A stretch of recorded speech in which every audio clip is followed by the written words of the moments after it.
안녕하십니까, 박성호입니다. 윤석열 대통령 탄핵 대응으로 해서 우리나라가 더욱더 성숙된 민주주의로 발전할 것 같습니다.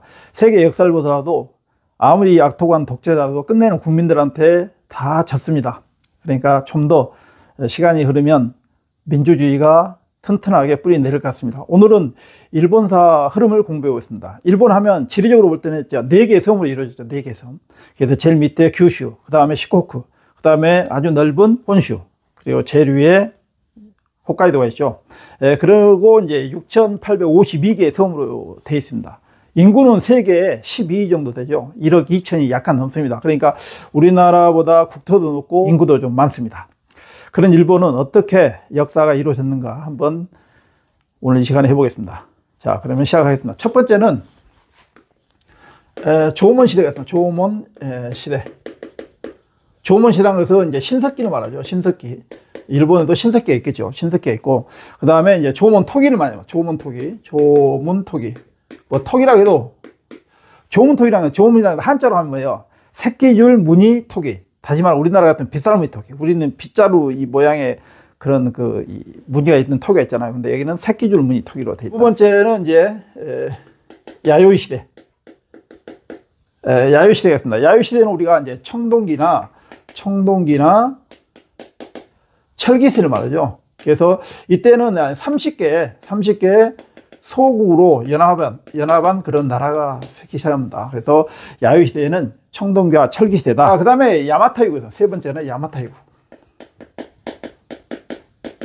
타이국이 있어요. 그래서 여기서는 히미코 여왕이 있었고, 중국에서는 이제 삼국시대죠. 그때는 삼국시대 하면 이제 유나라 총나라 오나라죠. 그래서 유나라가 이제 그 히미코 요양 시대, 바로 이제 친위 요양을 죠. 친위. 그러니까 조공과 책봉 관계로 여왕이라고 한다. 이렇게 했다. 네 번째, 야마토 정권. 야마토 정권 하면 이제 3세기부터 710년까지를 우리가 야마토 정권 그럽니다. 오키미 가의 사람들이 이제 건국했다 이렇게 하죠.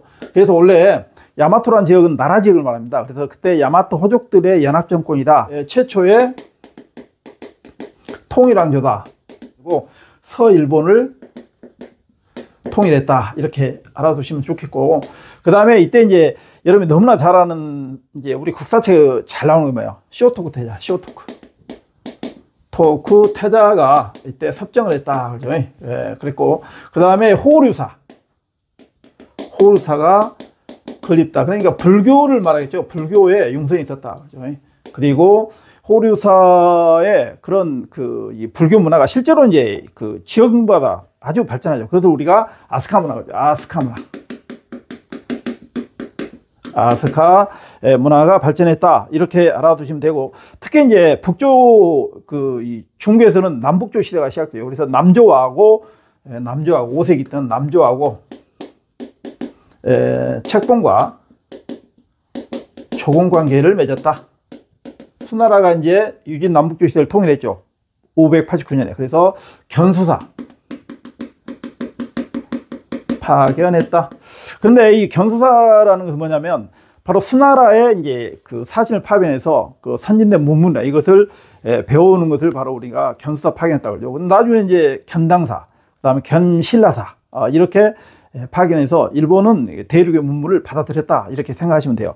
다이카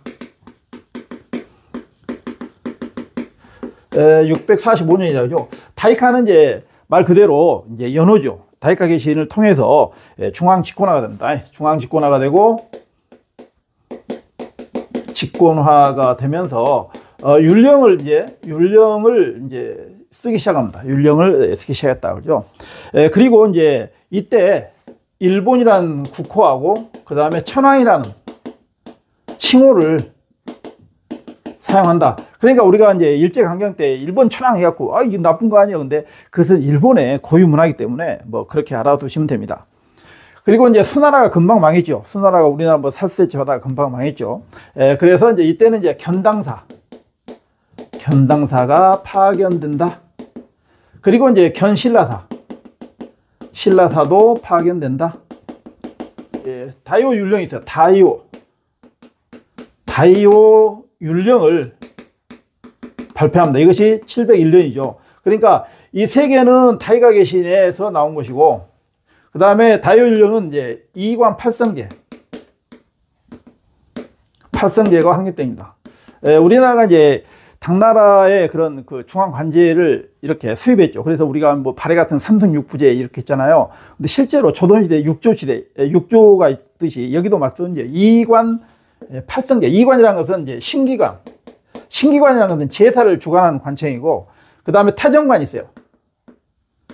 태정관은 행정기관이다. 이것이 만들어진 것이 이제 야마토 정권 시대에 다효율령 때 있었다. 그러죠. 자, 그런데 드디어 이제 이런 것들이 이제 발전해서 이제 온 것이 뭐냐. 다섯 번째는 나라시대가 나라시대. 일본사를 보면 이런 것이 있어요. 나라시대, 해안시대 막 이렇게 있죠. 가마쿠라 뭐 이렇게. 근데 그것은 전부 다 지역명을 말합니다. 그러니까 우리나라는 조선시대, 고려시대, 뭐 삼국시대 그러잖아요. 근데 그 일본은 그 지역을 따로따로 해가지고 그 지역명을 따서 시대를 구분합니다. 그래서 나라시대는 이제 주로 이제 710년부터 하죠. 793년까지 뭐 이렇게 하죠. 그럼 나라지역은 어디를 말해요? 나라. 지금 나라지역이죠. 우리가 일본을 여행할 때 뭐 나라나 교토로 많이 가죠. 그 이유는 이제 그 시대에 이제 그 고대 문명이 있어서 그런다 그러죠. 그래서 수도를 어디로 둬요?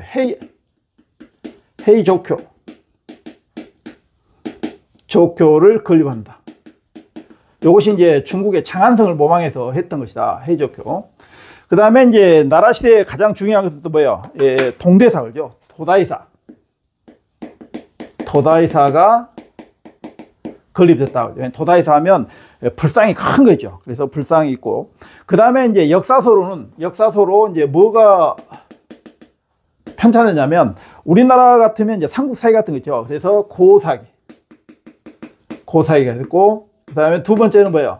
일본 서기가 이제 편찬됩니다. 그래서 고사기는 712년이고, 그 다음에 일본 서기 같은 것은 720년, 이렇게.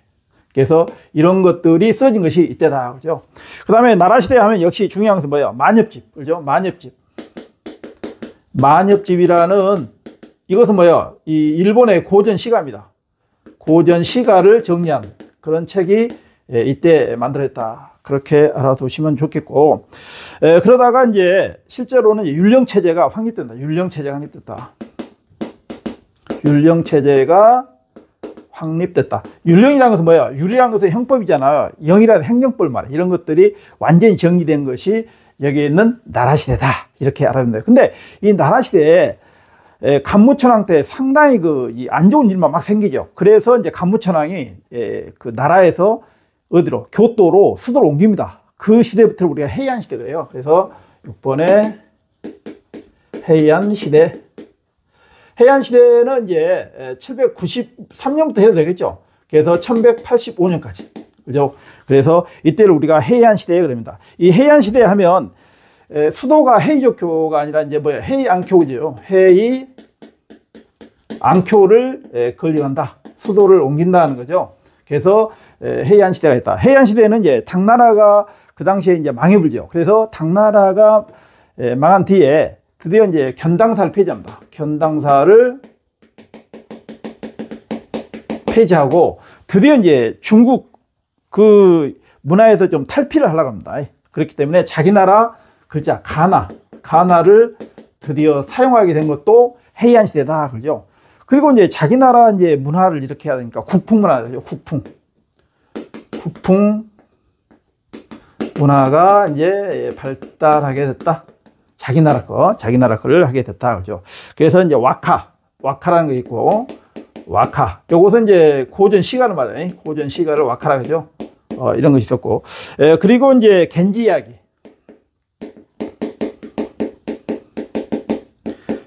겐지 이야기가 편찬됐다. 그럽니다.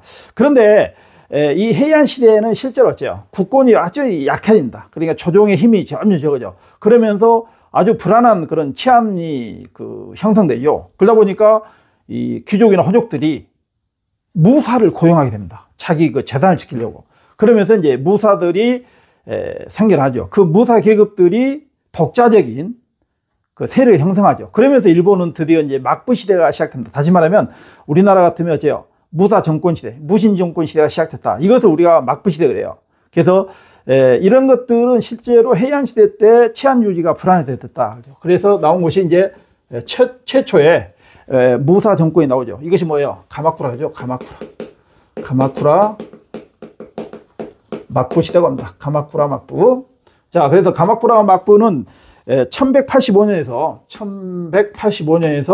1333년까지 이렇게 계속됩니다.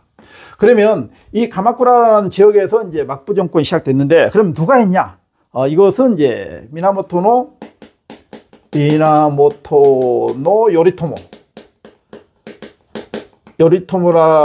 요리토모가 드디어 이제 가마쿠라 막부를 열었다 그러죠.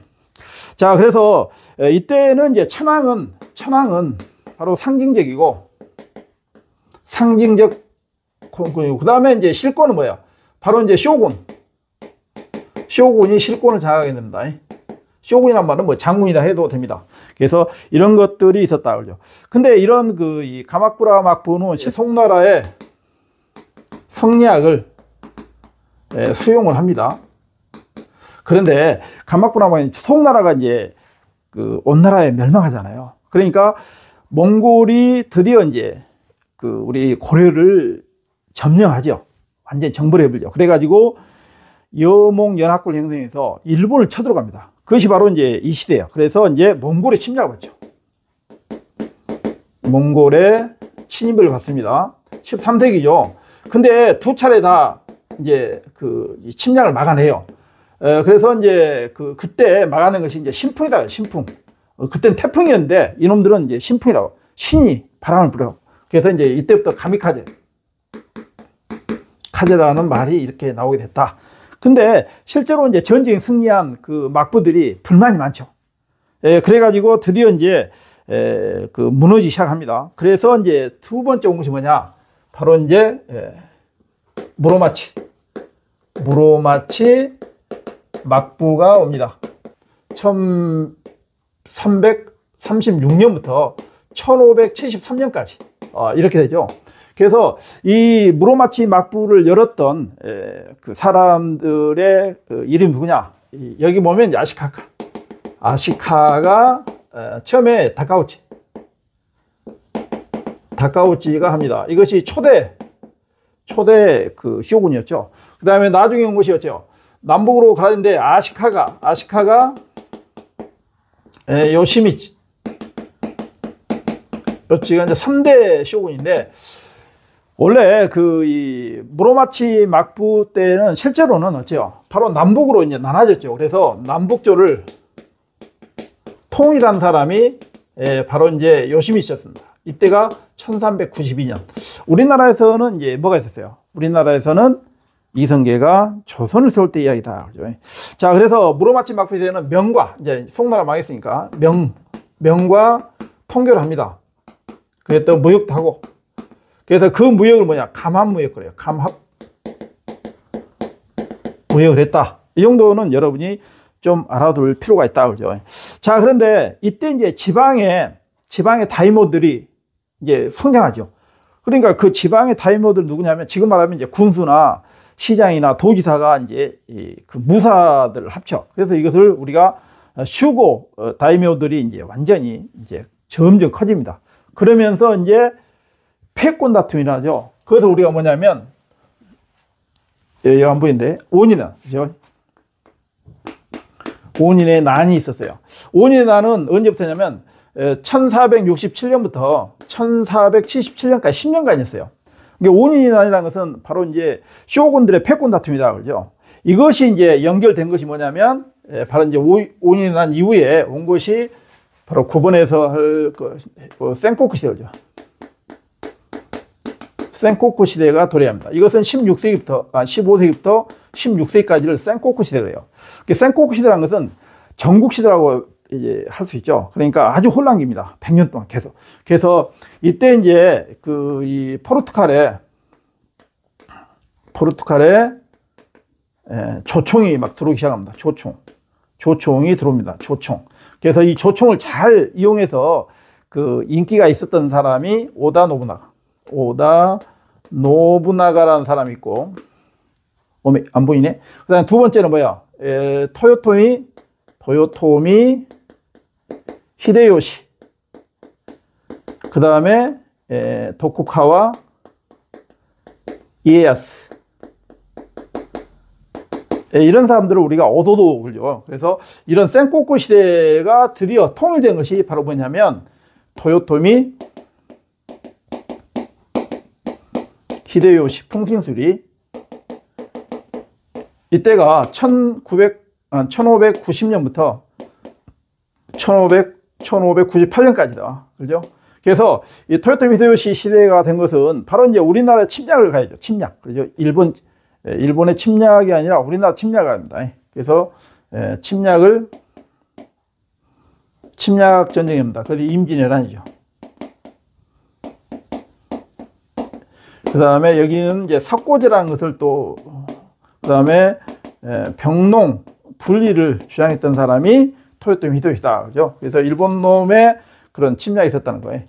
그 다음에 이제 토요토미 히데요시 이후에 온 것이 뭐냐? 에도 막부 시대죠. 11번에 에도 막부 시대. 여기에 막부라는 의미는 바로 이제 사무라이들을 말하는데 실제로 이제 수도는 어디냐? 바로 이제 이 도쿄를 수도로 하고 있다. 이렇게 알아둡니다. 자, 그래서 이제 우리가 토요토미 히데요시의 그런 이후에 나타난 것이 바로 이제 에도 막부 시대인데, 이 도쿠가 이에야스가 했다 그러죠. 도쿠가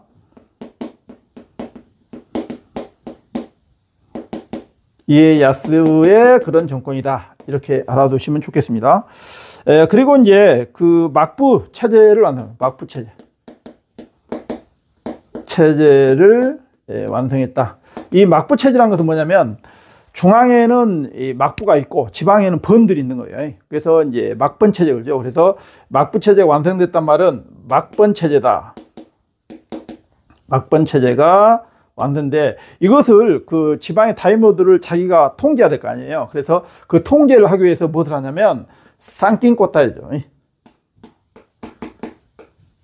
코타이제를 실시했다. 쌍낀 코타이죠. 그러니까 그 주기적으로 이제 도쿄, 다시 말하면 이제 에도에 와서 바로 이제 막부한테, 쇼군한테 이제 충성을 맹세하는 거, 뭐 이런 것들이 전부 그때 이루어졌다 그러죠. 그 다음에 이제 에도 막부 시대의 가장 중요한 또 뭐야? 조닌이 성장한다. 조닌이 성장한단 말은, 조닌은 뭐야? 상인들이 성장한다. 그러니까 이제 무사 정권에서 이제 상인 정권으로 넘어간다. 뭐 이렇게도 과언이 아닙니다. 자, 그 다음에 이제 그 조닌 문화가 많이 발전하죠. 또 네덜란드, 그렇죠? 네덜란드의 사람들이 이제 옵니다. 그래서 이것을 나나기라 하고, 또 이 네덜란드 사람들은 좀 관대하게 되어 있어요. 그래서 나가사키의 대지마를 설정한 것도 바로 에도 막부다 그죠. 자, 그 다음에 에도 막부 하면 역시 제일 이제 그 획기적인 것이 개항을 하죠. 개항. 시모타나 하코다테 개항을 했어요. 자, 그래서 처음에 이제 뭐야? 미일 화친조약. 조약을 맺은 것이 이제 개항이 됐죠. 1854년에 그래요. 그러니까 이제 막부에 대한 그런 그 불만이 많이 생긴 거죠. 왜 개항도 하고 난리냐, 이런 식이에요. 자, 그 다음에 미일 수호 통상조약을 체결합니다. 이때가 1858년 뭐 이렇게 되겠죠. 자, 그러면서 이제 이 막부 정권에 대한 불만이 엄청 많아지죠. 막부 정권에 대한 불만이 많아진다고 그러죠. 막부 타도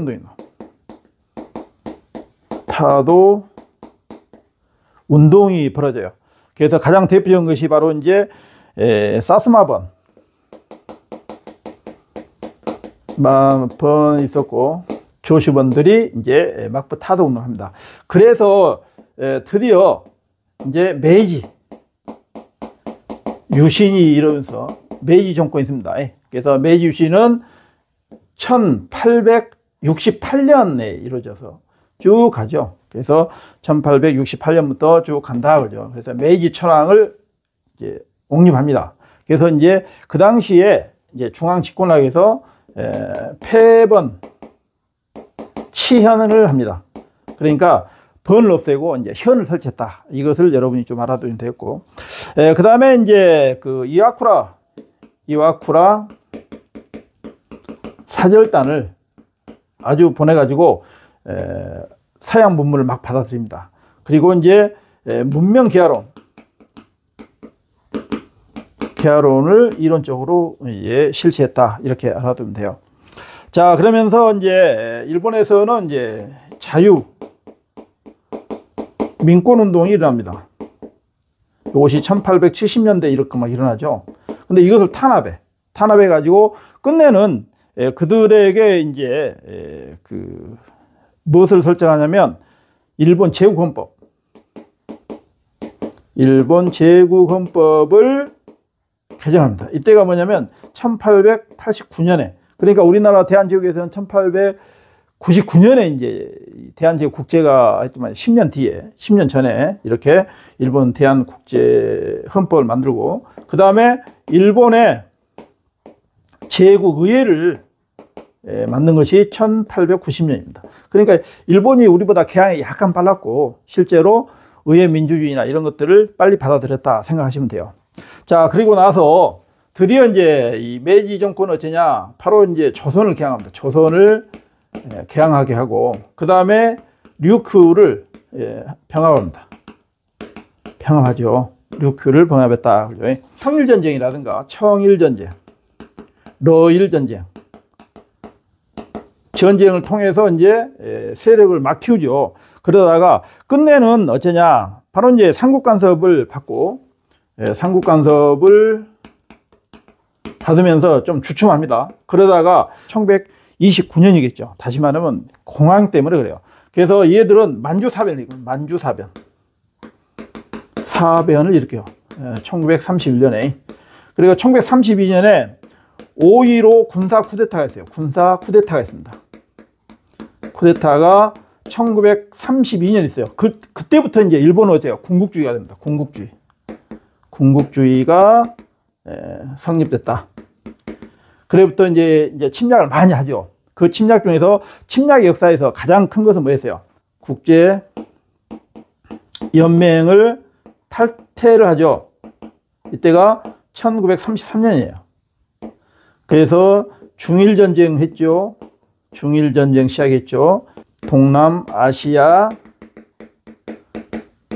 침략하고 진주만 습격하죠. 진주만 습격을 하고, 그 다음에 태평양 시대, 태평양 전쟁을 실시한다. 자, 그런데 이 태평양 전쟁을 실시하고 나서 바로 이제 미도의 해전에서 완전히 패하죠. 그래가지고 끝내는 1945년에 폐망을 합니다. 그런데 1951년에 샌프란시스코 강화조약으로 다시 살아나요. 그래서 실제로는 이 애들이 1955년 체제가 있어요. 그러면서 자민당이 집권을 하기 시작합니다. 그리고 경제생활 엄청 했죠. 그래서 1985년에 플라자 호텔에서 플라자 합의를 해가서 엔화 가치를 상승시켜요. 그래서 현재도 실제로는 이제 불경기가 계속되고 있다. 이렇게 해도 과언이 아닙니다. 자, 일본은 이런 역사의 흐름을 갖고 있습니다. 그렇기 때문에 여러분들이 일본의 역사를 공부할 때는 항상 이 지역명을 좀 알아둘 필요가 있다고요. 그래서 한번 간단하게 다시 정리하고 끝내겠습니다. 자, 일본은 처음에 조몬토기 시대가 있었다. 조몬토기. 그다음 두 번째는 야요이 시대. 세 번째는 야마타이국. 네 번째는 야마타 정권이 있었다는 것 좀 알아두시고, 그 다음에 나라 시대, 헤이안 시대, 그 다음에 가라쿠라 막부, 그다음 무로마치 막부. 그 다음에 5년이 난 이후에 센코쿠 시대, 그리고 토요토미 히데요시 시대, 그 다음에 에도 막부 시대. 에도는 이제 도쿄를 말하고, 그리고 메이지유신. 그래서 현재 이루고 있다. 이 정도는 여러분이 알아두시면 좋겠습니다. 일본사의 흐름을 간단히 정리해 봤습니다. 다음 시간에 찾아뵙겠습니다. 안녕히 계십시오.